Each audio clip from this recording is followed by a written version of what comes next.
എല്ലാവർക്കും നമസ്കാരം. ഒരു സൈഡിൽ സുരേഷ് ഗോപിയുടെ മകനായിട്ടുള്ള മാധവ് സുരേഷ് ഏരൽ, അതും നല്ല പോലെ ഏറലാണ്. ഒരുപാട് പേര് എൻ്റെ അടുത്ത് പറഞ്ഞിട്ടുണ്ട് മാധവ് സുരേഷിന്റെ വീഡിയോ ഒന്ന് ചെയ്യാൻ. ഞാൻ ഇൻസ്റ്റയിൽ പോയിട്ട് റീൽ അടിച്ചങ്ങ് നിർത്തി. അവനായിട്ടൊന്നും പുറത്തിറക്കാൻ എനിക്ക് വയ്യ. ഓക്കെ, അത് പോട്ടെ. അടുത്ത സൈഡിൽ നമ്മുടെ ടിനി ടോം ആൻഡ് ടീം ഏറലാണ്. അമ്മ എന്ന് പറയുന്ന സംഘടന, സത്യം പറഞ്ഞ ആ പേര് മാറ്റിയിട്ട് വല്ല കോക്രാച്ചി സംഘടന എന്നല്ല ഇട്ട് കേട്ടോ. സത്യം അതായിരിക്കും കുറച്ചുകൂടി ബെറ്റർ ഓപ്ഷൻ. അൻസിബയെ പറ്റിയിട്ട് നിങ്ങളുടെ അഭിപ്രായം എന്താണ്? എനിക്ക് അത്യാവശ്യം നല്ലൊരു ജെന്യൂൻ പേഴ്സണാലിറ്റി ആയിട്ടാണ് തോന്നിയിട്ടുള്ളത്. ബിഗ് ബോസിലായിരുന്ന സമയത്തും അത്യാവശ്യം നല്ലൊരു ക്വാളിറ്റി ഉള്ള ഒരു ജെന്യൂൻ പേഴ്സണാലിറ്റി ഉള്ള ഒരു വ്യക്തിയായിട്ടാണ് എനിക്ക് അൻസിബയെ തോന്നിയിട്ടുള്ളത്. അൻസിബയുണ്ട് അമ്മ സംഘടന. ഹേമ കമ്മിറ്റി റിപ്പോർട്ട് വന്നതിനെ തുടർന്നിട്ട് അന്നിരുന്ന ആണുങ്ങളെല്ലാവരും പതുക്കെ കൈ ഒഴിഞ്ഞ് അവരവരെ വഴിക്ക് പോയി. ഇപ്പൊ പെണ്ണുങ്ങളെല്ലാം കൂടെ കയറി അങ്ങ് സംഘടനയിലെ തലപ്പത്ത് കയറി ഇരുന്നും കൊണ്ട് കൊണാക്കി അങ്ങ് പോവുകയാണ്. ഒരു സംഘടനയിൽ ഒരു പ്രശ്നം വന്നപ്പോൾ അവർ പോലും ഇടപെടുന്നില്ല. ആര്? സംഘടനയിലെ മെയിൻ ആൾക്കാർ. സത്യം, കറണ്ട് പോയി. ഇതാണ് അവസ്ഥ. ഓക്കെ, സംഘടനയിലെ മെയിൻ ആൾക്കാർ പോലും ഇടപെടുന്നില്ല. ആ ഒരു സിറ്റുവേഷനിലോട്ടാണ് പോയിക്കൊണ്ടിരിക്കുന്നത്. അൻസിബയ്ക്ക് ഈ സംഘടനയിൽ ഒരു പ്രശ്നം വന്നു. അതായത് ആ സംഘടനയിലുള്ള മറ്റൊരാളുമായിട്ട് ഒരു പ്രശ്നം വന്ന സമയത്ത് സംഘടനയിൽ പറഞ്ഞു ഇത് നമുക്ക് പറ്റില്ല, നിങ്ങൾ വീട്ടിൽ പോയിരുന്ന് പരിഹരിക്കും, നമുക്കിതിൽ റോളൊന്നുമില്ല എന്നുള്ള രീതിയിലായിരുന്നു സംഘടനക്കാർ പെരുമാറിയത്. എന്തോന്ന് ചവിട്ടുകുട്ട സംഘടനയുടേത്. സംഘടനയിൽ ഒരു പ്രശ്നം വന്നു കഴിഞ്ഞാൽ സംഘടനക്കാരിടപെട്ട് അത് തീർക്കണം. അതിൽ നിന്നില്ല ഇങ്ങനെ പോലീസ് കേസും കാര്യങ്ങളൊക്കെ കൊടുത്തിട്ട് പോവേണ്ടത്. വല്ലാത്തൊരവസ്ഥയാണ്. അന്ന് ആ നടന്ന സംഭവത്തിനെ പറ്റിയിട്ട് ഈ പറയുന്ന അൻസിബ പറയുന്ന കാര്യങ്ങൾ നമ്മളൊന്ന് കേൾക്കണം. കേട്ടിട്ട് ഈ അൻസിബയെ തെറി വിളിക്കുന്നവര് അത്യാവശ്യം തെറി വിളിക്കാൻ പോകുന്നതായിരിക്കും ബെറ്റർ. വീണ്ടും പോയി കറണ്ട്. സത്യം, വന്ന് പോയൊക്കെ നിൽക്കുന്നത്. ഇലക്ട്രിസിറ്റി നാണമില്ലാത്തമാരെ ഒന്നി ഓഫ് ചെയ്തിട് അല്ലെങ്കിൽ ഓൺ ചെയ്തു പോയി. ഇത് ചുമ്മാ എന്നെ ഒരുമാതിരി വടല പരിപാടി കാണിക്കാൻ നിൽക്കാതെ. അപ്പൊ അൻസിബ പറഞ്ഞിട്ടുള്ള കാര്യങ്ങൾ ആദ്യം നമുക്കൊന്ന് കേൾക്കാം. വേറൊന്നുമല്ല, ഈ സംഘടനയിൽ നിന്നും കൊണ്ട് സംഘടനയ്ക്കകത്ത് വെച്ചിട്ടൊരു പ്രശ്നം വന്നപ്പോൾ അത് സംഘടനയിൽ അറിയിച്ചപ്പോൾ അവർ പറഞ്ഞു, നിങ്ങളൊരു കാര്യം ചെയ്യും, വീട്ടിൽ പോയിരുന്ന് നോക്ക്, നമുക്കിതിൽ റോളൊന്നുമില്ല. ഈ ഒരു സെറ്റപ്പ് പോലത്തെ സംസാരമാണ്. അൻസിബ പറയുന്ന കാര്യങ്ങൾ കേട്ടു നോക്കാം. എനിക്കെതിരെ മറ്റൊരു വനിതാ എക്സിക്യൂട്ടീവ് അംഗം തൃപ്പൂണിത്തുറ പോലീസ് സ്റ്റേഷനിൽ ഒരു വ്യാജ പരാതി കൊടുത്തു. അന്ന് ഞാൻ മാക്സിമം എക്സിക്യൂട്ടീവ് കമ്മിറ്റിയുടെ ഗ്രൂപ്പിൽ ഞാൻ പറഞ്ഞതാണ്, ഞാൻ പരാതി അയച്ചതാണ്, ഞാൻ പറഞ്ഞതാണ് ഇത് നിങ്ങൾ അന്വേഷിക്കണം എന്ന്.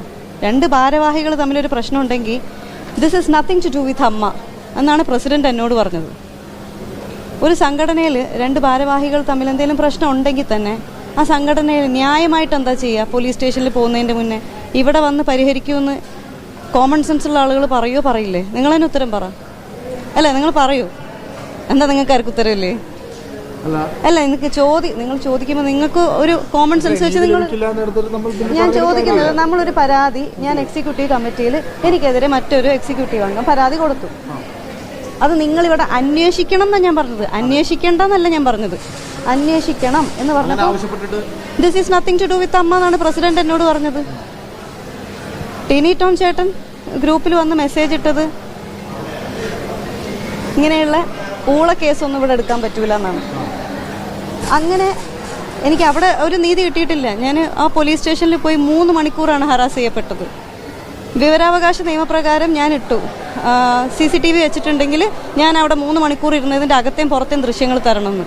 എനിക്കിത് റിപ്ലൈ വന്നത് അവിടെ CCTV വെച്ചിട്ടില്ല എന്നാണ്. ടിനി ടോം ഏട്ടന് എല്ലാവട്ടും നമുക്ക് വരാം. ഏട്ടന് ഇതുപോലത്തെ ഊള കേസൊന്നും എടുക്കാൻ പറ്റത്തില്ല. ഏട്ടനെ പോലെയുള്ള സ്റ്റാൻഡേർഡ് കോമഡികൾ, മിമിക്രികളൊക്കെ എടുക്കാൻ പറ്റത്തുള്ളൂ. അതിലോട്ട് നമുക്ക് വരാം. അപ്പോൾ അൻസിബ ഇങ്ങനെ ഒരു ഇഷ്യൂ ഈ അമ്മ സംഘടനയ്ക്കകത്ത് വെച്ച് ഉണ്ടായപ്പോൾ ഭാരവാഹികളെയൊക്കെ അറിയിച്ച് ഗ്രൂപ്പിൽ ചർച്ച ചെയ്ത് പ്രസിഡന്റിന്റെ അടുത്തൊക്കെ പറഞ്ഞപ്പോൾ പറയണം, ഇത് നമുക്കിവിടെ എടുക്കാൻ പറ്റത്തില്ല ഈ കേസ്, ഇത് നിങ്ങൾ തമ്മിൽ അടിച്ച് തീർത്തോ, അല്ലെങ്കിൽ നിങ്ങൾ എന്താന്ന് വെച്ചാൽ ചെയ്തോ. ഈ ഒരു സെറ്റപ്പിൽ പറഞ്ഞു വിട്ടു. പിന്നെ എന്നാ കോപ്പിനായി സംഘടന എന്നാണ് ചോദിക്കേണ്ടി വരും. മനസ്സിലായ?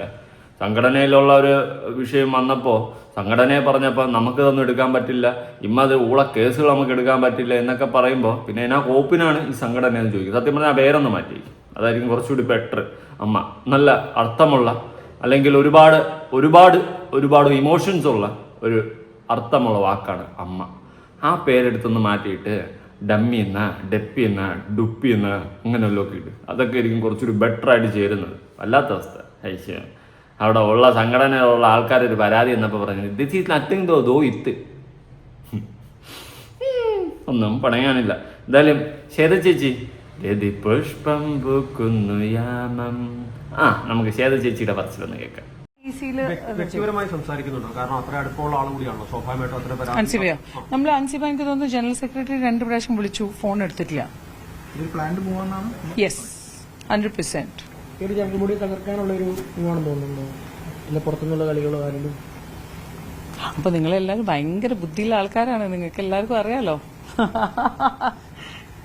ഓക്കെ ഓക്കെ, നമുക്ക് ബുദ്ധിയൊക്കെ അത്യാവശ്യം ഉണ്ട്. അയ്യോ, നമ്മളൊക്കെ കുറെ കാണുന്നല്ലേ നിങ്ങളുടെ അമ്മ സംഘടനയും അച്ഛൻ സംഘടനയൊക്കെ എങ്ങനെയാണ് പോയിക്കൊണ്ടിരുന്നത് എന്നൊക്കെ നല്ലോണം നമ്മൾ കണ്ടതാണ്. അതിരിക്കട്ടെ. അപ്പൊ ശ്വേത ചേച്ചി വീണ്ടും കറണ്ട് പോയി, പോട്ടെ. ശ്വേത ചേച്ചി പറയുന്നതെന്ന് വെച്ച് കഴിഞ്ഞാൽ നമ്മള് ഇപ്പം മലത്തിക്കളെ എൻ്റെ പൊന്നു ചേച്ചി, നിങ്ങളെ വിളിച്ചിട്ട് അൻസിബ എന്തെങ്കിലും ഒരു ആക്ഷൻ എടുക്കാൻ ഇതിനെ പറ്റിയിട്ട് അന്വേഷിക്കാനൊന്ന് പറഞ്ഞപ്പോൾ, അന്വേഷിക്കാനാണ് പറഞ്ഞത്, അന്വേഷിക്കാൻ പറഞ്ഞപ്പോൾ ദിസ് ഈസ് നത്തിങ്. എന്നിട്ട് ഇപ്പൊ പറയണം ഇത് ഗൂഢാലോചനയാണ്, ഇത് ടെനി ടോമിനെ തകർക്കാൻ ഗൂഢാലോചനയാണ്, തകർന്നിരിക്കുന്നവൻ എന്നാ തകർക്കാനാ പറയുന്ന കേട്ട് കഴിഞ്ഞാൽ മെഗാസ്റ്റാർ മമ്മൂട്ടി എന്നാണ്. എൻ്റെ പൊന്നെണ്ണ, അണ്ണൻ സ്വന്തം സൗണ്ടിൽ മിമിക്രി ചെയ്ത് കേട്ട് മടുത്ത് നാട്ടുകാർ മൊത്തം ഊക്കിയിട്ടും സ്വന്തമായിട്ട് അത് മനസ്സിലാക്കുന്നുമില്ല. ഇനി നാട്ടുകാർ വണ്ടി പിടിച്ചു നോക്കിയിട്ടും അതും മനസ്സിലാക്കുന്നില്ല. അങ്ങനെ അണ്ണൻ്റെ ലൈഫ് പൊക്കോണ്ടിരിക്കുകയാണ്. എനിക്കൊന്നും പറയാനില്ല. കഴിവുണ്ടായിരുന്നു, ഞാൻ കഴിവുണ്ടെന്നെങ്കിലും പറയാം. ഇതിപ്പോൾ എന്ത് പറയും സ്വന്തം സൗണ്ടിൽ? ഇടയ്ക്ക് എമ്പുരാനൊക്കെ ഇട്ടിട്ടുണ്ടായിരുന്നു. എമ്പുരാനെ ചിരിച്ച് ചത്ത്. എനിക്കിപ്പോഴും അത് കാണുമ്പോൾ കോമഡിയാ. അതിരിക്കട്ടെ, ചേതാ ചേച്ചി ബാക്കി പറ. ജനുവരിയിൽ എന്നെ വിളിച്ചിട്ടുണ്ട് പക്ഷെ ആ കംപ്ലൈന്റ് പോലീസ് കേസായിരുന്നു. ആ police case has nothing to do with അമ്മ. നമ്മൾ നിങ്ങളുടെ വീട്ടിൽ നടക്കുന്നതല്ലാതെ നിങ്ങളുടെ കൂടെ വേറെ ഒരു വ്യക്തിന്റെ കൂടെയുള്ള ഒരു കംപ്ലൈന്റ് ഉണ്ടെങ്കിൽ അതെല്ലാം അമ്മ പരിഗണിക്കാൻ തുടങ്ങിയാൽ പിന്നെ ഇത് വെൽഫെയർ ഓർഗനൈസേഷൻ അല്ല, ഇതൊരു ചാരിറ്റി ഓർഗനൈസേഷൻ ആണ്. വീണ്ടും പോയി കറണ്ട്. ഇവരൊക്കെ സംസാരിക്കുമ്പോൾ കറണ്ടൊക്കെ അടിച്ചു പോകുന്നു. ഇതൊരു ചാരിറ്റി ഓർഗനൈസേഷൻ ആണെന്ന്. എന്നാ ചാരിറ്റിയാണ് ഉണ്ടാക്കിയെന്ന് എനിക്കറിയത്തില്ല. ഇവർ രഹസ്യമായിട്ടാണെന്ന് തോന്നുന്നു ചാരിറ്റി ചെയ്യുന്നത്. നല്ലത്, നടക്കട്ടെ. ഓക്കെ, അപ്പോൾ രണ്ട് ആൾക്കാർ, സംഘടനയുള്ള രണ്ട് ആൾക്കാരുടെ അവരുടെ ആ ഒരു ഇതുമായി ബന്ധപ്പെട്ടിട്ടുള്ള പ്രശ്നം വന്നപ്പോൾ സംഘടനയെ പറഞ്ഞപ്പോൾ അവരുടെ വീട്ടിലെ കാര്യമല്ല ഇപ്പം. എന്നിട്ട് മറ്റേ ടിനിയണ്ണം പറഞ്ഞ് ഇതുപോലത്തെ ഊളക്കാര്യങ്ങൾ നമുക്ക് എടുക്കാൻ പറ്റത്തില്ല. അണ്ണനും മറ്റേ മിമിക്രി എമ്പുരാനെ ഇതുപോലത്തെ കാര്യങ്ങൾ അണ്ണനും എടുക്കത്തുള്ളൂ. കോമഡി പീസുകൾ തന്നെ മൊത്തം. ഇനി നമ്മുടെ പ്രിയങ്ക ചേച്ചി നമ്മളെ ടിനിയേട്ടിന് വേണ്ടിയിട്ട് രംഗത്ത് വന്നിട്ടുണ്ട് കട്ടയ്ക്ക്. സത്യം പറഞ്ഞാൽ പ്രിയങ്ക ചേച്ചി ഒരു റെസ്പെക്റ്റ് എനിക്ക് ഉണ്ട് ഇവിടെ. കാരണം ആണുങ്ങൾക്കൊക്കെ വേണ്ടിയിട്ട് നിങ്ങൾ സംസാരിക്കുന്ന ഒരു ഇതാണ്. പക്ഷെ എന്ത് ഊളത്തനം കാണിച്ചാലും അതിന് കൂടെ പിടിച്ചോണ്ട് പോകരുത്. ഇവിടെ എനിക്ക് അൻസിബയുടെ ഭാഗത്താണ് ന്യായമായിട്ടാണെന്ന് തോന്നുന്നത്. അല്ലെങ്കിൽ ടിനിയണ്ണ ഇനി തെളിയിക്കണം. ടിനിയണ്ണ പ്രിയങ്ക ചേച്ചി പറ. അങ്ങനെ ശരി പറയട്ടെ, ഞങ്ങളൊക്കെ അറിയട്ടെ, ഞങ്ങളൊക്കെ വിളിച്ചു വരുത്തട്ടെ, ഞങ്ങളൊക്കെ അംഗങ്ങളല്ലേ. ഇതൊക്കെ നിങ്ങൾ ഇപ്പൊ പറയുന്ന വാർത്തയിലാണ്. ഞങ്ങൾ ഇതൊന്നും ഇതുവരെ അറിഞ്ഞിട്ടില്ല. നിങ്ങൾ എന്താണ് പിന്നെ എന്തിനാണ് ഇരിക്കുന്നത്? നിങ്ങൾ ഒന്നും അറിഞ്ഞിട്ടില്ല എന്ന് പറയുമ്പോൾ ശ്വേത ചേച്ചി എല്ലാം അറിഞ്ഞു, വീട്ടിലെ കാര്യങ്ങളൊക്കെ അല്ലേ പോയി നോക്കാൻ പറ്റും. നിങ്ങളൊക്കെ എന്ത് സംഘടനയിലാണ് കയറി ഇരിക്കുന്നത്? എനിക്കതാണ് ചോദിക്കാം. നിങ്ങൾക്ക് അറിഞ്ഞിട്ടില്ല, മറ്റവരറിഞ്ഞു, അത് വീട്ടിലെ കാര്യം. അപ്പൊ ടിനിയേട്ടൻ പറഞ്ഞു ഇതൊന്നും ഊളക്കാരി എടുക്കാൻ പറ്റത്തില്ല, നിങ്ങളാണെങ്കിൽ ഇതൊന്നും അറിഞ്ഞിട്ടുമില്ല. എന്തോന്നടേ സത്യം. ഹെമ കമ്മിറ്റി റിപ്പോർട്ട് വന്നില്ലാതെ മര്യാദയ്ക്ക് പോകേണ്ട സംഘടനയായിരുന്നു. ആ റിപ്പോർട്ട് വന്നതോടെ തീർന്നു സംഘടന കഥം. ശ്വേത ചേച്ചി പറ. ഇതിന് നമുക്ക് നിങ്ങളുടെ വീട്ടിൽ നടക്കുന്ന കംപ്ലൈന്റ്സ് ഒന്നും പരിഗണിക്കാൻ പറ്റില്ല. വീട്ടിൽ അരി വാങ്ങിക്കൊണ്ട് പോയപ്പോ പറ്റിയില്ല, അരി കുറഞ്ഞു പോയി. അതിന്റെ പേരിൽ രണ്ടുപേരും മതിൽ അപ്പുറത്ത് ഇപ്പുറത്ത്. അങ്ങനെ അവർ രണ്ടുപേരും കൂടി ഇടിയും കൂടി മണ്ണ് വരി എറിഞ്ഞത്. എന്തോ ചേച്ചി ഇത് വീട്ടിൽ അരി പ്രശ്നമാണോ ചേച്ചി ഈ പറയുന്നത്? പ്രിയങ്ക ചേച്ചി പറ. ഞങ്ങൾ അതൊന്നും പറയാൻ തീരുമാനിച്ച ആൾക്കാരല്ല. ടിനിയെ കുറിച്ച്, ടിനി എന്റെ ഒരു സഹപ്രവർത്തകനാണ്, എന്റെ ഹസ്ബൻഡിന്റെയും കൂടെ സഹപ്രവർത്തകനാണ്, ഒരുപാട് വർഷം കൊണ്ട് കണ്ടുകൊണ്ടിരിക്കുന്ന ഒരാളാണ്. ഇന്ന് വരെ ഞങ്ങൾ ലേഡീസ് എന്ന് പറഞ്ഞാൽ ഞങ്ങൾക്കെതിരെ ഒരു അംശം പോലും ടിനിയുടെ അടുത്ത് ഞങ്ങൾക്കൊരു വൃത്തികേടായിട്ടോ സംസാര രീതിയിലോ ഉണ്ടായിട്ടില്ല. പിന്നെ നമ്മൾ പ്രോഗ്രാമൊക്കെ ചെയ്യുമ്പോൾ അങ്ങോട്ടും ഇങ്ങോട്ടൊക്കെ എല്ലാം ഉണ്ടാവും, അത് സ്വാഭാവികമായിട്ടുള്ളൊരു കാര്യമാണ്. അല്ലാതെ ഇതുപോലെ ഒരാളെ വ്യക്തിഗത ചെയ്യുന്നത് തെറ്റാണ്. ഇത് ശരിയല്ല ഈ ചെയ്യുന്നത്. എന്തെങ്കിലും നമുക്ക് പറയാനുണ്ടെങ്കിൽ അൻസിബി അല്ല ആരായാലും അമ്മ എന്ന് പറയുന്ന അസോസിയേഷന്റെ തലമുത്ത കുറച്ച് നല്ല ആൾക്കാരുണ്ട്, ബഹുമാനിക്കേണ്ട ആൾക്കാരുണ്ട്. ലാലേട്ടൻ, മമ്മൂക്ക, ഇങ്ങനെയുള്ള കുറെ ആളുകളുണ്ട്. അവരെ പ്രതിയെങ്കിലും ഇതുപോലെ അമ്മയെ ഇതുപോലെ വൃത്തികേടായി സംസാരിച്ച് ഇതുപോലത്തെ മോശം വാർത്തയെ ശ്രദ്ധപ്പെടുത്തിയെന്ന് എല്ലാം പറഞ്ഞിട്ടുണ്ടെങ്കിൽ ഇത് ചാനലിലേക്ക് കൊണ്ടുപോയിട്ട് കാണിക്കാനും ഞങ്ങളൊക്കെ ചാനലിൽ തിരിക്കെതിരെ പരാതി ഉണ്ടെങ്കിൽ ഇവിടെയുണ്ട് ആൾക്കാര്, ഇവിടെ സംസാരിക്കണം. ശ്വേതാൻ മേനോൻ എന്ന് പറഞ്ഞ ഒരാളെ നോക്കൂത്തിയായിട്ട് ഇരുത്തിയേക്കണമല്ല, ഒരു പ്രസിഡന്റാണ്. ശ്വേതയോട് സംസാരിക്കണം, സംസാരിച്ചതിനുള്ള സൊല്യൂഷൻ കണ്ടുപിടിക്കണം. സംസാരിച്ചതിന് ശേഷമാണോ നിങ്ങൾ ഒരു നടപടി? അങ്ങനെയാണോ? അങ്ങനെയാണെങ്കിൽ വേറെ ആൾക്കാരില്ലേ? അങ്ങനെയാണെങ്കിൽ പിന്നെ വേറെ ആൾക്കാരില്ലേ? എൻ്റെ പൊന്നി പ്രിയങ്ക ചേച്ചി, മൂട് താങ്ങാൻ വന്നു കഴിഞ്ഞാൽ ചേച്ചിക്കും പോകാൻ കയറില്ലേ. അതായത് അൻസിബ മര്യാദയ്ക്ക് ആദ്യം പ്രശ്നം ഉണ്ടായ സമയത്ത്, ഒരു പ്രശ്നം ഉണ്ടായ സമയത്ത് ശ്വേതയുടെ അടുത്ത് പറഞ്ഞപ്പം നമുക്ക് നത്തിങ് ടു ഡു ഇറ്റ് വയ്ക്കാൻ ഈ ഒരു സെറ്റപ്പിലായിരുന്നു ശ്വേത. പിന്നെ അതിനുശേഷം അടുത്ത പരാതിയും കൂടി പോയി അവളടുത്തിന് പറയുമ്പോൾ അവർ പറയും നത്തിങ് ടു ഇറ്റ് എന്തിന് കേൾക്കാൻ നിൽക്കുന്നു? ഇങ്ങനൊരു സംഘടനയിൽ എന്തിന് നിൽക്കണം? അല്ല ഞാൻ ചോദിക്കുന്നത്, എന്തിന് നിൽക്കണം? ഒരു സംഘടനയ്ക്കകത്ത് വെച്ച് പ്രശ്നം ഉണ്ടായി അത് പോയി പ്രസിഡന്റിന്റെ അടുത്ത് വന്നാൽ പ്രസിഡന്റ് കൈമലത്തിയെങ്കിൽ പിന്നെ എന്തിനാണ് ആ സംഘടന? എന്തിനാണ് അവിടെ പ്രസിഡന്റ്? ഇനി അൻസിബ ഒരുപാട് സിനിമയിലൊക്കെ കയറി വലിയ നായിക അല്ലാത്തത് കൊണ്ടാണോ? ഏത് ആ മൂടാണോ? എന്താണ് നിങ്ങളുടെയൊക്കെ പ്രശ്നം? ഇപ്പൊ പ്രിയങ്ക ചേച്ചി പറഞ്ഞു അങ്ങനെയാണെങ്കിൽ സംഘടനയിൽ പരാതി പറയണമെന്ന്. പരാതിയും എല്ലാ കോപ്പും എടുത്ത് കൊടുത്തിട്ടും ഒരു തേങ്ങ ഉണ്ടാകാത്തോണ്ട് ആ പെണ്ണ് അവസാനം ഇപ്പം മീഡിയക്കാരോട് തുറന്നു പറഞ്ഞു ഒരു തെറ്റുമില്ല. നിങ്ങളെ സംഘടനയ്ക്കകത്ത് നടക്കുന്ന എല്ലാ ഓണത്തിലെ പരിപാടികളും ജനങ്ങൾ അറിയട്ടെ. വലിയ വലിയ നന്മമരങ്ങളും ഒക്കെ ആയിട്ട് കുടയം പിടിച്ച് ഇരിപ്പുണ്ടല്ലോ. അതുകൊണ്ട് നാട്ടുകാർ അറിയുന്നതല്ലേ നല്ലത്. അറിയട്ടെ അറിഞ്ഞു പോട്ടെ. ടിനിയേട്ടാൻ പറ. ഞാനിവിടെ സജീവമായിട്ട് ഞാൻ പ്രവർത്തിക്കുന്നവനാണ്, പ്രസംഗിക്കുന്നവരല്ല. നിങ്ങളുടെ മുന്നിൽ ഇതുവരെയായിട്ട് ഞാൻ വന്നിട്ടില്ലല്ലോ. അമ്മയുടെ കാര്യമായിട്ട് ഞാൻ ഒരു ഇതിന് വന്നിട്ടില്ല. അതുകൊണ്ടാണ് ഞാൻ ക്ലാരിഫിക്കേഷൻ തരുന്നത്. നമ്മൾ എക്സിബിഷനിസ്റ്റും അല്ല, ഞാൻ പ്രവർത്തിക്കുന്നവനാണ്. അപ്പൊ പ്രവർത്തിക്കുന്നവരെ എന്തോ തകർക്കാനുള്ള ഒരു ഗൂഢാലോചന നടത്തുന്നത്. അതെ ഭയങ്കര ഗൂഢാലോചന തന്നെ. എന്റെ പൊന്നേട്ടാ അൻസിബ എന്ത് ഗൂഢാലോചന നടത്താനാണ്? പാപ്പെണ്ണ അപ്പായിപ്പെണ്ണ എന്ത് ഗൂഢാലോചന നടത്താനാണ് നിങ്ങളെ തകർക്കാനായിട്ട്? നിങ്ങളെല്ലാവരും കൂടി ഗൂഢാലോചന നടത്തി ആ പെണ്ണിനെ അടിച്ച് തറയിടാനുള്ള പരിപാടിയാണെന്ന്. ഇനി ദൃശ്യം 3 പെണ്ണ് വീണ്ടും ഹിറ്റായതുകൊണ്ടാണോ എന്തോ? എന്തായാലും കൊള്ളാം. പാവം ആ പെണ്ണിന്റെ ലൈഫ് വെച്ചാണ് കളിക്കുന്നത്. എന്നിട്ട് നിങ്ങൾ തകർക്കാൻ വേണ്ടിയിട്ട് ആ പെണ്ണ് ഗൂഢാലോചന നടത്തിയെന്നു. തനിക്ക് ഉളുപ്പുണ്ട് അങ്ങനെ പറയാൻ? സത്യം ഉളുപ്പുണ്ട? കഷ്ടം. അതെന്ത് ഗൂഢാലോചന നടത്താൻ?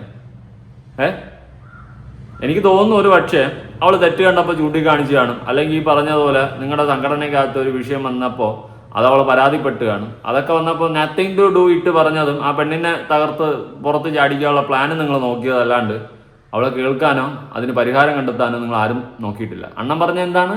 ഇതുപോലത്തെ ഊള കേസ് നമുക്ക് എടുക്കാൻ പറ്റില്ലല്ലേ? ഈ കേസ് എടുക്കാമല്ല. അണ്ണനെതിരെയുള്ള അലിഗേഷൻ എന്തെന്ന് അറിയാമല്ലോ. ഞാൻ പറയണ്ടല്ലോ പ്രത്യേകിച്ച്. എല്ലാവരും അറിഞ്ഞ അലിഗേഷനാണ്. അണ്ണൻ അവളെ മറ്റേ മതത്തിന്റെ സാധനം കയറ്റി വിട്ട് നാണമില്ല ഇങ്ങനെയൊക്കെ പറഞ്ഞുകൊണ്ട് നടക്കേ. എന്തായാലും അൻസിബ മീഡിയ ഒന്നിന് കൊടുത്തിട്ടുള്ള ആ ഒരു വോയിസ് നമുക്കൊന്ന് കേൾക്കാം. അമ്മയിൽ നിന്ന് രാജിവെച്ചതിന്റെ പ്രധാന കാരണം ടിനി ടോമേട്ടൻ തന്നെയാണ്. അദ്ദേഹത്തിന് ഒരു ഗ്യാങ് ഉണ്ട്. അത് ഞാൻ പറയാൻ ആഗ്രഹിക്കുന്നില്ല. അദ്ദേഹമാണ് പ്രധാനമായിട്ടുള്ളത്. അപ്പോ ഞാന് കമ്മിറ്റിയില് പല കാര്യങ്ങളും വരുമല്ലോ. അപ്പോ യോജിച്ചു പോകേണ്ട തീരുമാനമാണെങ്കിൽ ഞാൻ യെസ് പറയാറുണ്ട്. എനിക്ക് തെറ്റാണെന്ന് തോന്നുന്ന കാര്യങ്ങളോട് ഞാൻ അത് തെറ്റാണ് ചെയ്യരുതെന്നും പറയാറുണ്ട്. അപ്പോ അതിന്റെയൊക്കെ പേരിൽ ഒരാളോട് വ്യക്തിവൈരാഗ്യം വെക്കുന്നത് എന്തിനാന്ന് എനിക്ക് മനസ്സിലാവണില്ല. വ്യക്തിവൈരാഗ്യം മൂലം ഞാൻ അറിയാതെ തന്നെ പല മെമ്പേഴ്സിന്റെ ഇടയിലും എനിക്ക് അവിഹിത ബന്ധം ഉണ്ടെന്നുള്ള രീതിയിൽ കഥകൾ പ്രചരിപ്പിക്കുക. അതിനൊക്കെ അപ്പുറം ഞാൻ ഇസ്ലാമിലേക്ക് അദ്ദേഹത്തിന്റെ ഡ്രൈവറെ ഉൾപ്പെടെ ഒരു പ്രൊഡക്ഷൻ കൺട്രോളറുടെ മകനെ ഇസ്ലാമിലേക്ക് കൺവേർട്ട് ചെയ്യാൻ ശ്രമിച്ചു എന്നും അതും കൂടെ കേട്ടപ്പോ നീ വയ്യാണ്ടായി, ഇനി അവിടെ നിൽക്കണ്ടെന്ന് തോന്നി. അതാണ് രാജിവെച്ചത്. അപ്പൊ ഞാനന്ന് രാജിവെച്ച സമയത്ത് ഇതാണ് റീസൺ എന്ന് ഞാൻ ഇട്ടിട്ടില്ലായിരുന്നു. ഞാൻ അതിന്റെ ട്രോമയിലായിരുന്നു. പിന്നെ മറ്റൊരു വനിതാ എക്സിക്യൂട്ടീവ് അംഗത്തിനെ കൊണ്ട് ഒരു വ്യാജ പരാതി എനിക്കെതിരെ പോലീസ് സ്റ്റേഷനിൽ കൊടുപ്പിച്ചിട്ടുണ്ടായിരുന്നു.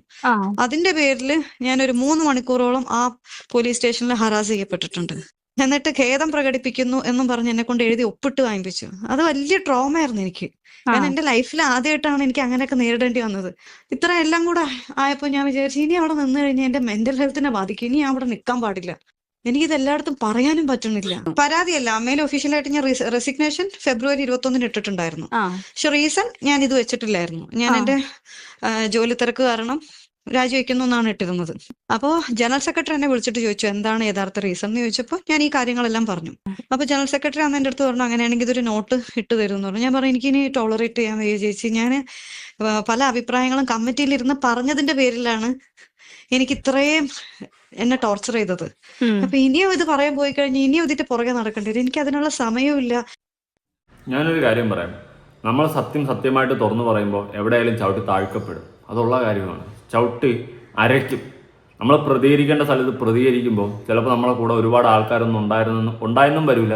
കൂടെ ആരും ഇല്ലാതായിരിക്കും. ഓപ്പോസിറ്റിൽ നിന്ന് എല്ലാവരും നമ്മളെ പുച്ഛിക്കും, കളിയാക്കും, പരിഹസിക്കും. അത് ലൈഫിൽ ഫേസ് ചെയ്യുന്നതാണ് എല്ലാവരും, അല്ലേ? അതുപോലെ ഇവിടെ അൻസിബ എല്ലാം പ്രതികരിച്ചു. പക്ഷെ അവളാണ് ചവിട്ടി താഴ്ക്കപ്പെട്ടത്. പക്ഷെ ദൈവത്തിന്റെ കോടതിയുണ്ട്. ആ കോടതിയിൽ അൻസിബ സേഫായി. എന്ന് വെച്ച് കഴിഞ്ഞാൽ ഇപ്പം ബാക്കി എല്ലാവരും എയറിലാണ്. സെക്രട്ടറിയും പ്രസിഡന്റും പ്രൈം മിനിസ്റ്റർ അമ്മ സംഘടനയുടെ എല്ലാവരും ഏറി പോയിട്ടുണ്ട്. ഇവിടെ അൻസിബ മാത്രമാണ് ഇപ്പോൾ ജനങ്ങളെ സപ്പോർട്ട് കിട്ടി കൂടുതലായിട്ട് നിൽക്കുന്നത്. കാരണം അവൾ പറയുന്നതിൽ ജെന്യൂനിറ്റി ഉണ്ടെന്ന് നമുക്ക് ഫീൽ ചെയ്യുന്നുണ്ട്. അല്ലെങ്കിൽ തന്നെ ബിഗ് ബോസിൽ കണ്ടതാണ് അവളുടെ ഒരു ക്യാരക്ടർ. ആ ഒരു ബിഗ് ബോസ് ഷോ അടിച്ച് ജഡ്ജ് ചെയ്ത് പറയുകയല്ല, എങ്കിലും അവളൊരു ക്യാരക്ടർ വൈസ് അവൾ ജെന്യൂനായിട്ട് നിൽക്കും. പറയേണ്ട കാര്യങ്ങൾ പറയേണ്ട സ്ഥലത്ത് അവൾ പറയും, പോയിന്റായിട്ട് പറയും. അത് അവളുടെ ഒരു ക്യാരക്ടർ ആ ബിഗ് ബോസിൽ നിന്ന് തന്നെ നമുക്ക് മനസ്സിലായിട്ടുണ്ട്. 10-90 ദിവസം എന്തൊക്കെ നിന്നല്ലോ, അതിൽ നിന്ന് തന്നെ നമുക്ക് ഏതാണ്ട് അവളുടെ ഒരു ക്യാരക്ടർ പിടികിട്ടും, എങ്ങനത്തെ ഒരു ക്യാരക്ടറാണെന്ന്. ഓക്കെ, ഇപ്പോൾ നെഗറ്റീവ് ക്വാളിറ്റീസും കാണും, ഇല്ലെന്നൊന്നല്ല ഞാൻ പറയുന്നത്, എല്ലാ മനുഷ്യർക്കും ഉള്ളതുപോലെ. പക്ഷെ നല്ലൊരു ക്യാരക്ടറിന് ഉടമയാണ് അൻസിബ എന്നാണ് ഞാൻ മനസ്സിലാക്കിയിട്ടുള്ളത്. ഏത് ബിഗ് ബോസ് കണ്ട സമയത്ത് ഞാൻ മനസ്സിലാക്കിയിട്ടുള്ളൊരു കാര്യമാണ്. അതുപോലെ തന്നെ അവൾ മാക്സിമം നോക്കി ട്രൈ ചെയ്തു. അവൾക്ക് ആ സംഘടനയെ നിൽക്കുന്നത് കൊണ്ട് നെഗറ്റീവ് മാത്രമേ ഉള്ളൂ, അല്ലെങ്കിൽ ഇങ്ങോട്ട് വെറും അടി കിട്ടുന്നതല്ലാണ്ട് എനിക്കായിട്ടൊന്നും നല്ലത് സംഭവിക്കുന്നില്ല. പിന്നെ അങ്ങനെയുള്ള സംഘടനയിൽ നിന്നിട്ട് എന്നാ കീടത്തുണ്ടാക്കാനാ? അവള് രാജിക്കത്തിട്ട് അത്രേ ഉള്ളൂ, അല്ല ഒരു തെറ്റില്ല. ശേത ചേച്ചി പറ. നമ്മളെല്ലാവരും ഇവിടെ ഒരു ചാരിറ്റി ഓർഗനൈസേഷന്റെ ഭാഗമായിട്ട് ഒരു എന്താ പറയുക വർക്ക് ചെയ്യാണ്. ഈ രണ്ടുപേരും EC മെമ്പർമാരാണ്. അപ്പൊ അവർ തമ്മിലൊരു തർക്കം അല്ലെങ്കിൽ ഒരു വിഷയം it has nothing to do with AMMA, അവർ പേഴ്സണൽ. അതെ, നല്ലതാ. ഇത്തുവാത്ത് നത്തിങ് ടു ദാത്ത്, അവർ പേഴ്സണലാ. എന്റെ പൊന്നിയാച്ചി, സംഘടനയുള്ള രണ്ടുപേരും തമ്മിലൊരു വിഷയം വരുമ്പോൾ സംഘടന ഭാരവാഹികളെ ഒന്ന് അറിയിക്കുമ്പോൾ നമുക്കൊന്നും ചെയ്യാൻ പറ്റില്ല. നിങ്ങൾ അടിച്ചു ചെയ്തോ, ഈ സെറ്റപ്പാണ്. എന്തോന്നടാ ഇത്, എന്തോന്നടാ? പിന്നെ എന്നാത്തിനാ സംഘടന? ചാരിറ്റി എവിടെ? ചാരിറ്റി ഒന്നും കണ്ടില്ല, അതുകൊണ്ട് പറഞ്ഞത്. ശരി പൊന്നടാവേ, കഷ്ടം തന്നെ, പരമ കഷ്ടം. പ്രിയങ്ക ചേച്ചി പറ. ചേച്ചി ഉള്ള റെസ്പെക്ട് കൊണ്ട് കളഞ്ഞല്ലേ. ഞങ്ങൾ എപ്പോഴും പറഞ്ഞിട്ടുണ്ട്, അമ്മ എന്ന് പറഞ്ഞ അസോസിയേഷനിൽ തീർക്കാവുന്ന അമ്മയെ തീർക്കണം. ഇതുപോലെ മാധ്യമങ്ങളുടെ ഇടയിലും പോയി പറയാനാണ് ഞങ്ങൾക്കൊക്കെ ഒരുപാട് കാര്യങ്ങൾ പറയാനുണ്ട്. ആദ്യം നിങ്ങൾ എല്ലാവരും കൂടി ഒരു ഇതിലെത്ത്, ഏത് പ്രിയങ്ക ചേച്ചി ശ്വേതാ മേനോനൊക്കെ ആയിട്ട് ഒരു തീരുമാനത്തിലെത്ത്. പ്രിയങ്ക ചേച്ചി പറയുന്നു സംഘടനയിൽ എന്തെങ്കിലും പ്രശ്നം ഉണ്ടെങ്കിൽ സംഘടനയെ തീർക്കണം. നമ്മളെ ശ്വേതാ മേനോൻ പറയുന്നു നമുക്കതൊന്നും ചെയ്യാൻ പറ്റില്ല, വീടുകളിൽ പോയിട്ടൊന്ന് തീർത്തോളാം. നിങ്ങൾ തമ്മിലൊരു കോംപ്രമൈസിലെത്തുക കേട്ടോ, അതാണ് കുറച്ച് ബെറ്റർ. ചിരിക്കാൻ വയ്യ, ചിരിക്കാതെ ഇരിക്കാൻ വയ്യ, അതാണ് സത്യം. ഓക്കെ, വല്ലാത്തൊരവസ്ഥയാണ്. പ്രിയങ്ക ചേച്ചി വന്നു നമുക്കെന്താ പ്രശ്നം ഉണ്ടെങ്കിൽ ഇവിടെ തീർക്കണം. ശ്വേതാമേനോൻ നമുക്ക് പറ്റത്തില്ല, നിങ്ങൾ വീട്ടിൽ പോയി തീർത്തോ. അവള് ആര് അൻസിബ വന്ന് പറയേണ്ട അടുത്ത് പറഞ്ഞ് തിരിഞ്ഞു നോക്കിയില്ല. ഇനി എവിടെ മീഡിയ, സോഷ്യൽ മീഡിയ, ന്യൂസ് എന്ന് പറയുന്ന സാധനങ്ങളിൽ അങ്ങോട്ട് പ്രതികരിക്കുക, ഇത്രയേ ഉള്ളൂ, ഒരു കുഴപ്പമില്ല. ടിനിയേട്ടാ ഒന്നുകൂടി പറ. ഇതിനു മുമ്പ് ഇവിടെ ഇരുന്ന മാനേജറിന്റെ പേരിലാണ് പ്രശ്നം ഉണ്ടായത്. അല്ല, അത് വേറെ ആരോ പുള്ളിക്കാരത്ത് പറഞ്ഞു കൊടുത്തു. അതങ്ങനെ പറയരുതല്ലോ, നേരിട്ട് കേട്ടാലേ പറയാൻ പാടുള്ളൂ, അല്ലെങ്കിൽ അതോറിറ്റീസിനെ ഏൽപ്പിക്കണം. നമുക്കിവിടെ ഒരു നിയമ ഇതുണ്ടല്ലോ, അതായത് പോലീസ് സ്റ്റേഷനുണ്ട്, അവിടെ കൊണ്ടുപോയി കൊടുക്കും. ഇങ്ങനെ പറഞ്ഞു എന്ന് പറഞ്ഞിട്ട് വേറെ ആള് പറഞ്ഞു എന്ന് പറഞ്ഞു. അതെ. ഇപ്പൊ ഞാൻ പറയാം, ഇപ്പൊ സ്റ്റേജ് ഷോസ് നടക്കുമ്പോൾ നമ്മൾ അങ്ങോട്ട് ഇങ്ങോട്ട് ഒച്ചയും ബഹളമൊക്കെ ഉണ്ടാവും. അത് ഞാൻ സ്റ്റേജ് ഇവന്റ്സ് നോക്കുന്നതാണ്. അപ്പൊ ചിലപ്പോൾ നമ്മുടെ സുഹൃത്തുക്കൾ അങ്ങോട്ട് ഇങ്ങോട്ട് ചീത്ത വിളിക്കുന്നല്ലാതെ പേഴ്സണൽ വിളിച്ചിരിക്കുന്നതല്ല. പിന്നെ ഞാൻ ഇങ്ങനെ പറയുന്നത് കേട്ടു എന്ന് വേറെ ആള് പറഞ്ഞു കൊടുക്കുന്നു. ഞാൻ ഇങ്ങനെ വിളിച്ചിട്ടില്ല. എനിക്ക് എങ്ങനെയാണ് ഇസ്ലാമിലേക്ക് അല്ലെങ്കിൽ ജിഹാദി, എന്റെ കൂട്ടുകാർ മൊത്തം മുസൽമാന്മാരാ. ഇപ്പൊ ഇവിടെ വരുന്നവരെല്ലാം എന്റെ അടുത്തുള്ള കറുകപ്പള്ളിയിൽ എന്റെ സുഹൃത്തുക്കളാണ്. മമ്മൂക്ക അത് അവര് ലൊക്കേഷനിൽ അങ്ങോട്ടും ഇങ്ങോട്ടും ഒക്കെ ഉണ്ടായ സംസാരങ്ങൾ. ഇവിടെ ആരെങ്കിലും ഉണ്ടെങ്കിൽ പ്രിയങ്ക ഇവിടെ ഉണ്ട്. ഞാൻ വന്ന അന്ന് മുതലുള്ള ഇവിടെ മെഡിക്കൽ ക്യാമ്പ് കിടന്നുകൊണ്ടിരിക്കുക. എന്നെ കുറിച്ച് ഇവിടെ എന്തെങ്കിലും ആരോപണങ്ങൾ, ഇതിപ്പോ കാശ് കൊടുത്തോണ്ട് ഇവിടെ ഇരിക്കുന്നതുകൊണ്ട് ഞാൻ വിളിച്ചാണ്. പ്രിയങ്ക ചേച്ചി എന്ന് പറഞ്ഞതൊക്കെ കണ്ടല്ലോ, ഇത് ഞാൻ തിരിച്ചടിച്ചു കൊടുത്തതാണ് വീഡിയോ. ഓക്കെ, അപ്പോ പ്രിയങ്ക ചേച്ചി പറഞ്ഞതൊക്കെ കണ്ട് പ്രിയങ്ക ചേച്ചി കുറെ പ്രസംഗിച്ചു എന്തെങ്കിലും പ്രശ്നം ഉണ്ടെങ്കിൽ ഇവിടെ തീർക്കണമെന്ന്. അപ്പൊ അവള് നേരത്തെ പരാതി കൊടുത്തല്ലേ, അപ്പൊ പിന്നെ നമുക്ക് നോക്കാം ഈ ഒരു സെറ്റപ്പിലായി. പ്രിയങ്ക ചേച്ചി ഈ കേസിൽ ചവിട്ടാൻ വന്നു കഴിഞ്ഞാൽ നാറം, നമുക്ക് സബ്സ്ക്രിപ്ഷനൊക്കെ പിടിക്കാം. അതാകുമ്പോൾ ചേച്ചിയുടെ നിലപാടുകളോടൊപ്പം എനിക്ക് യോജിപ്പുണ്ട്. ഇത് ചേച്ചി നാറാനുള്ള എല്ലാ വകുപ്പുണ്ട്. ടിനിയേട്ടനാണ് കിടന്ന് ഉരുളുക. ടിനിയേട്ടൻ അത്ര നല്ല ഇതൊന്നുമല്ല. പിന്നെ എമ്പുരാനെ ഒന്നും പറയാനില്ല. ഇപ്പൊ ടിനിയേട്ടന്റെ കാലമാണ്. ചിൽഡ്രൻസ് ഡേ എയറിലാണ് ആള്. അൻസിബ പറയുന്നതിൽ എനിക്ക് സത്യമുള്ളതായിട്ടാണ് തോന്നിയിട്ടുള്ളത്. ഞാൻ വേറൊരു പോസ്റ്റ് കൊടുക്കാം. ടിനി ടോമിനെതിരെ പരാതിയുമായി നീന കുറുപ്പ്, അമ്മയിൽ പ്രതിസന്ധി രൂക്ഷം. എന്റെ പൊന്നളിയ ഉള്ള കാര്യം പറയാം. പേര് മാറ്റി, സംഘടനയുടെ പേര് മാറ്റിയിട്ട് വേറെ വല്ല മറ്റേ പഞ്ചായത്ത് അല്ലാതെ എന്തെങ്കിലുമൊക്കെ ഇട്ട് നിങ്ങൾക്ക് ഇഷ്ടം പറയാം. കണങ്ങിനി എന്നൊക്കെ വല്ല പേരൊക്കെ ഇട്ടിട്ട് ഇരിക്കുന്നതായിരിക്കും കുറച്ച് ബെറ്റർ. നാണക്കേട്.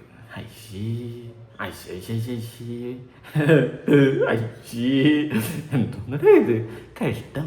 പോട്ടെ, എന്തായാലും നിങ്ങളുടെ അഭിപ്രായങ്ങളും കാര്യങ്ങളും ഉറപ്പായിട്ട് കമന്റ് ചെയ്യും. നിങ്ങൾക്ക് എന്ത് തോന്നുന്നു? ഞാൻ അഞ്ജുബയുടെ ഭാഗത്താണ് സപ്പോർട്ട് ചെയ്യുന്നത്. ഇനി അഞ്ജുബ കള്ളം പറയുന്നതാണെങ്കിൽ അങ്ങ് തെളിയട്ടെ. എല്ലാവരും കൂടെ ഒരുമിച്ച് നിന്നും കൊണ്ട് ആ പെണ്ണിനായിട്ട് ദ്രോഹിച്ച് അവള് സത്യത്തിനൊപ്പം നിന്നുകൊണ്ട് തന്നെ ആർക്കും പിടിക്കുന്നില്ല. അതിപ്പോൾ ഏത് സംഘടനയായാലും എവിടെയായാലും നമ്മൾ സത്യത്തിനൊപ്പം ന്യായത്തിനൊപ്പം നിൽക്കുമ്പോൾ നമ്മുടെ കൂടെ നിൽക്കാൻ അധികം ആൾക്കാരൊന്നും കാണത്തില്ല. അത് ഇവിടെ എല്ലാവരും കൂടിയൊക്കെ ചേർന്ന് അങ്ങ് ഇതാക്കിയാണ്. പ്രിയങ്ക ചേച്ചിയാണെങ്കിൽ ഒരു തേങ്ങ അറിഞ്ഞുകൂടാതെയാണ് വന്നെന്ന് പറയുന്നത്. അങ്ങനെ ഉണ്ടെങ്കിൽ പരാതി ഇവിടെ കൊടുത്തൂടെ? അത് കൊടുത്തല്ലോ. കൊടുത്തല്ലേ. അപ്പോൾ ആ ഒരു സെറ്റപ്പ് അറിഞ്ഞുകൂടെ മിണ്ടായിരിക്കുന്നതായിരിക്കും ചേച്ചിക്ക് നല്ലത്. മേനോന്റെ അടുത്തൊക്കെ പരാതിയും പറഞ്ഞിട്ട് തിരിഞ്ഞു നോക്കിയിട്ടില്ല. പിന്നെ ഇനി അവൾ എന്ത് ചെയ്യണമെന്ന് അവൾ അവസാനം രാജിക്കത്തിട്ട് വർക്കിന്റെ തിരക്കാണെന്ന് പറഞ്ഞ് രാജിക്കത്ത് വിട്ട് അവൾ നൈസായിട്ട് മുങ്ങിയപ്പോൾ റീസൺ എന്നുള്ള ഭാരവാക്കി ചോദിച്ചപ്പോൾ കാര്യം പറഞ്ഞിട്ട് അവള് പോയി. എന്നിട്ട് വീണ്ടും അവളെ ചുമ്മാ കണവണാന്ന് പറഞ്ഞു കഴിഞ്ഞാൽ പിന്നെ അവള് പിന്നെ ചൊറിഞ്ഞോണ്ടിരിക്കണം. കയറി അടിച്ച് അത്രേ ഉള്ളൂ. സൂപ്പർ. എന്തായാലും പുതിയ അപ്ഡേഷൻസ് ഉണ്ടെങ്കിൽ അറിയാം. പുതിയൊരു വീഡിയോ ആണ്. ബൈ.